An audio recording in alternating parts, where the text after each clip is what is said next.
ఏం చేశారు అధ్యక్ష? ఒక పక్క 49,500 కోట్లు ఎస్ఎల్బిసి లెక్కల ప్రకారం ఈ రాష్ట్రంలో రైతులు రుణాలు తీసుకున్నారు. గత బడ్జెట్లో మంత్రి గారు చెప్పిండు 31,000 కోట్ల రూపాయలు రైతుల రుణమాఫీ కొరకు మేము సేకరించి దగ్గర పెట్టుకున్నాం. మిగతాది ఎట్లా సారు అని అంటే 30,000 కోట్లు వేసుకున్న వాళ్ళం ఇంకా 19,000 కోట్లు ఇవ్వడం మాకు పెద్ద కష్టమవుతుందా? దాని గురించి మీకు తర్వాత చెప్తామంటే మేమేమనుకున్నామంటే అధ్యక్ష 49,500 కోట్లు రైతులకు రుణమాఫీ చేస్తారేమో. గతంలో టీఆర్ఎస్ పార్టీ మాట ఇచ్చి తప్పింది, ఆ మాటని కాంగ్రెస్ పార్టీ అమలు చేస్తుందేమో అని అనుకున్నాం. కానీ ఏం జరిగింది అధ్యక్ష? 20,000 కోట్ల రుణమాఫీ అంటున్నారు. దాంట్లో కూడా ఇంకా 3,000 కోట్లు ప్రభుత్వ ఖాతాలోనే ఉన్నాయి. ఆ నంబర్లు తప్పుండి ఈరోజు అధ్యక్ష మిగతా రైతులను అడుగుతున్నారు, మా పరిస్థితి ఏంటిది? నేను మీ ద్వారా ప్రభుత్వానికి సవినయంగా ఒక మనవి చేస్తున్నా, వ్యవసాయ శాఖ మంత్రి గారికి ప్రత్యేకంగా. ఈరోజు మీరు జిల్లా కేంద్రాలలో ఒక ప్రత్యేకమైనటువంటి ఒక కంట్రోల్ సెంటర్ ఏర్పాటు చేయండి. వాస్తవంగా ఎన్నో నా దగ్గర ఉదాహరణలు ఉన్నాయి. ఒక ఇంట్లో ఒకే ఖాతా ఉన్నది, 2 లక్షల రూపాయల లోపు రుణం ఉన్నది. ఆ రైతు రుణం ఇంకా మాఫీ కాలేదు.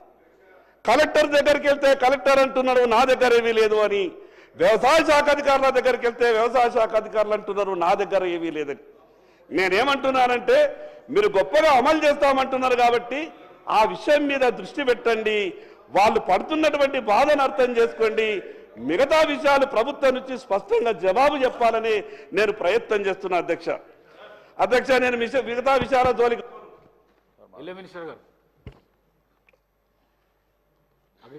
అధ్యక్ష పాయల గారికి నమస్కారం సార్. రుణమాఫీకి సంబంధించి గత స్వతంత్ర భారతంలో ఈరోజు వరకు ఒక చిన్న రాష్ట్రం, కొత్త రాష్ట్రం ఎప్పుడు కూడా 20,000 కోట్లు ఒకే సంవత్సరం మొదటి పంట కాలంలోనే ఆర్థికపరమైనటువంటి ఎసులుబాటు లేని రాష్ట్రంలో మళ్ళీ వాళ్ళకి ఆలస్యం చేస్తే వడ్డీ పెరిగి గత ప్రభుత్వం మాదిరిగానే మాఫీ చేసినా కూడా రైతులకు ఉపయోగం జరగదు అని ఆలోచన చేసి గతంలో అరాకొరా చేసినటువంటి రుణమాఫీ కేవలం 11,000 కోట్లు 10 సంవత్సరాల్లో చేశారు అధ్యక్ష. దానికి 8,560 కోట్లు పల్లా గారు రైతు బంధు నాకు తెలుసు, రైతు బంధు అధ్యక్షుడిగా నాకు తెలుసు, మీరు కూర్చోండి. కాబట్టి దయచేసి గౌరవ సభ్యులకి మనవి చేస్తున్నా, మీరు మొదటి 4 సంవత్సరాల్లో 4 విడతలుగా రుణమాఫీ జరిగింది. అది వడ్డీకి సరిపోయిందని రైతుల ఘోష. తర్వాత టర్మ్లో 5 సంవత్సరాలకి ఎన్నికల ముందు 3 నెలల ముందు మొదలుపెట్టి కేవలం 11,000 కోట్లు రిలీజ్ చేస్తే సగం మంది రైతులకు కాకపోతే ఆ భారాన్ని కూడా ఈ ప్రభుత్వమే భరాయించి ఆ ప్రభుత్వం పరిపాలించినటువంటి 5 సంవత్సరాల్లో తీసుకున్నటువంటి అప్పులు కూడా ఎంత ఉంటాయో లెక్క చేసి ప్రతి రైతుకి ఇవ్వాలనే సదుద్దేశంతో గౌరవ ముఖ్యమంత్రి గారు మొత్తాన్ని లెక్కగట్టాము. అందుట్లో పంట రుణాలు వేరు, అదేవిధంగా లాంగ్ టర్మ్ లోన్స్ వేరు, షార్ట్ టర్మ్ లోన్స్ వేరు. మేము ఇచ్చింది కుటుంబానికి ఒక 2 లక్షల రూపాయలు. ప్రభుత్వ నిర్ణయం కుటుంబానికి 2 లక్షల పరంగా మేము 20,000 కోట్లు ఈ రోజుకి రిలీజ్ చేయటం జరిగింది. పాయల్ గారికి దయచేసి చెప్పేది ఏంటంటే భారతదేశ వ్యాప్తంగా ఒక్కసారి రుణమాఫీ జరిగింది అధ్యక్ష, అది మన్మోహన్ సింగ్ గారి యొక్క ఆధ్వర్యంలో.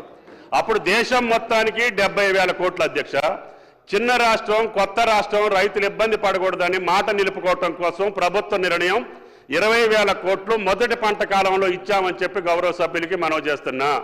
రైతు భరోసాను కూడా ఈ నెలాఖరికల్లా వాళ్ళ ఖాతాలో జమ చేయటానికి 33,000 కోట్లు, గత ప్రభుత్వం ఉన్నటువంటి రైతు భరోసాను కూడా 7,625 కోట్లు ఈ పంట కాలంలో ఇచ్చాము. ఈ రైతు భరోసాను కూడా ఈ నెలాఖరికి ఈ ఆర్థిక సంవత్సరం లోపులని ఇస్తున్నాము. 33,000 కోట్లు రైతుల నేరుగా జేబులో వేసినటువంటి ఏకైక ప్రభుత్వం రేవంత్ రెడ్డి గారి ప్రభుత్వం అని చెప్పి గౌరవ సభ్యులకి మనం చేస్తున్నా. మోసం చేసిన వాళ్ళు, దగా చేసిన వాళ్ళు, రైతుల్ని ముంచిన వాళ్ళు ఈ యొక్క రుణమాఫీని గురించి మాట్లాడితే అసహించుకుంటారు, అపహాస్య పాలవుతారు. దయచేసి ఆ పార్టీలకి విజ్ఞప్తి, అటువంటి తప్పుడు మాటలు మాట్లాడొద్దని చెప్పి కూడా మీ ద్వారా గౌరవ సభ్యులకి మనం చేస్తున్నాం.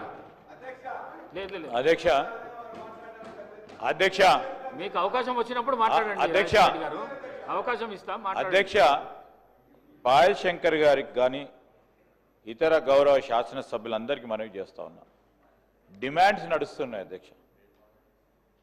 ఏ సబ్జెక్టుకు సంబంధించిన డిమాండ్స్ వచ్చినప్పుడు ఆ సబ్జెక్ట్ మాట్లాడితే దానికి సంబంధిత మంత్రులు కానీ ప్రభుత్వం కానీ జవాబు చెప్పడానికి ఉంటుంది. డిమాండ్స్ అనే అంశానికి వచ్చే వరకు ఈరోజు మనం ఇండస్ట్రీస్, ఐటీకి సంబంధించి, పంచాయతీరాజ్కి సంబంధించి, మా ట్రాన్స్పోర్ట్ బీసీ వెల్ఫేర్కి సంబంధించిన డిమాండ్స్ అంశాలు మాట్లాడాలని మీ ద్వారా గౌరవ సభ్యులను కోరుతా ఉన్నాను అధ్యక్ష. ఇప్పుడు చాలా డిమాండ్స్ ఉన్నాయి. రేపొద్దున పవర్ డిమాండ్ ఉంది, మొన్న అగ్రికల్చర్ డిమాండ్ అయిపోయింది. ఆ డిమాండ్ సంబంధించి వారి సభ్యులకు అవకాశం ఇచ్చినాము. ఆ సభ్యులకు అవకాశం ఇచ్చినప్పుడు దాన్ని సద్వినియోగపరచుకునిగా మళ్ళా సంక్షేమానికి పోయి మళ్ళా ఇంకేదైనా పోతే మళ్ళీ జనరల్ సార్ అప్రాప్రియేషన్ బిల్లు ఉంటుంది, అప్పుడు మాట్లాడమని చెప్పండి. అప్రాప్రియేషన్ బిల్లు అన్ని మాట్లాడమని చెప్పండి. స్పెసిఫిక్గా ఈ హౌస్ డిమాండ్కి సంబంధించి ప్రస్తావన చేసి హౌస్ టేబుల్ పైన పెట్టినప్పుడు ఆ డిమాండ్స్ పరంగానే మాట్లాడేటట్టు మీరు కూడా గౌరవ సభ్యులకు తెలియజేయాల్సిందిగా మీకు కోరుతా ఉన్నాను అధ్యక్ష. అధ్యక్ష, పాయల్ శంకర్ గారు, నేను ప్రభుత్వాన్ని విమర్శించాలని దురుద్దేశంతో నేను మాట్లాడతలేను అధ్యక్ష. అధ్యక్ష, సంక్షేమ పథకాల మీద, సంక్షేమ పథకాలకు సంబంధించినటువంటి ఆ పద్ధతుల మీద చర్చ జరుగుతున్నటువంటి సందర్భంలో రాష్ట్ర ఆర్థిక పరిస్థితి బాగుంటేనే కదా మనం సంక్షేమ పథకాలు అమలు చేయగలుగుతామని చెప్పే ఉదాహరణలో మాత్రమే ఈ విషయం చెప్పిన అధ్యక్ష. ప్రభుత్వం బాగుంటేనే సంక్షేమ పథకాలు అమలవుతాయి. ప్రభుత్వం బాగుండడం అంటే ఏమధ్యక్ష? ఈ ఆర్థిక పరిస్థితి బాగుండాలి. ఆర్థిక పరిస్థితి బాగుండడానికి ప్రభుత్వం తీసుకున్నటువంటి చర్యల మీద కూడా చర్చ జరగాలి అధ్యక్ష. పరిపాలన అంటే కేవలం అప్పులు తీసుకురావడం, ఉన్న భూముల్ని అమ్మడమే పరిపాలన కాదు అధ్యక్ష. భూములు అమ్మడానికి పాలకులు ఎందుకు అధ్యక్ష? భూములు అమ్మడానికి పాలకులు అవసరం లేదు, రియల్ ఎస్టేట్ ఏజెంట్లు సరిపోతుంది. పాలకులుగా మనం ఈ రాష్ట్ర సంపదను పెంచాలా. రాష్ట్ర సంపదను పెంచిన తర్వాత ఈ రాష్ట్ర ప్రజలకు ఆర్థిక ఫలాలు పంచాలా. నేను ఎందుకు ఈ విషయం చెప్తున్నట్టు అధ్యక్ష, ఒకరోజు 96లో ఇదే హౌజ్లో ఉమ్మడి ఆంధ్రప్రదేశ్ రాష్ట్రం ఉన్నప్పుడు, పాయల్ శంకర్ గారు, ఇదే హౌజ్లో ఉమ్మడి ఆంధ్రప్రదేశ్ రాష్ట్రం ఉన్నప్పుడు పాయల్ శంకర్ గారు, పాయల్ శంకర్